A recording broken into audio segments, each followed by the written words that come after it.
સમાચાર દાહોદથી, જ્યાં તોરણી પ્રાથમિક શાળામાં બાળકીના મોતનો કેસ.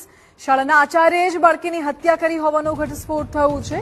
પોલીસની તપાસ દરમિયાન સનસનીખેજ હકીકત સામે આવી છે.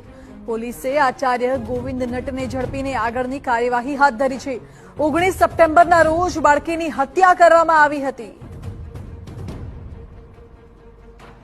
4:45 એણે ગાડીના કાચ થોડા ખોલી નાખેલા, જેથી કોઈ વ્યક્તિ જોવે તો એવું પ્રસ્થાપિત થઈ શકે કે ગાડીમાં પુરાઈ ગયેલી. આ ઉપરાંત જ્યારે શાળા છૂટી ત્યારે પ્રિન્સિપાલે બધાને રવાના કરી દીધા અને પોતે પોતાના હાથેથી ઉપાડી આ બાળકીની લાશને જે જગ્યાએ મળી ત્યાં મૂકી દીધેલી.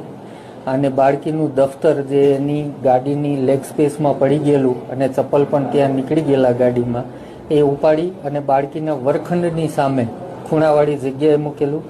જે અમારી પૂછપરછમાં બાળકોએ સ્પષ્ટપણે જણાવ્યું હતું કે આખા દિવસ દરમિયાન આ દફતર અહીંયા નહોતું.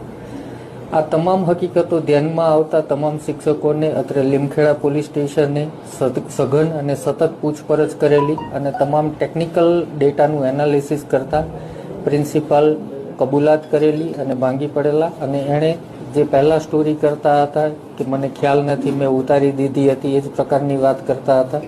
એ તમામ બાબતોમાં સત્ય સામે આવ્યું અને આ સંપૂર્ણ કૃત્ય પ્રિન્સિપાલ દ્વારા કરવામાં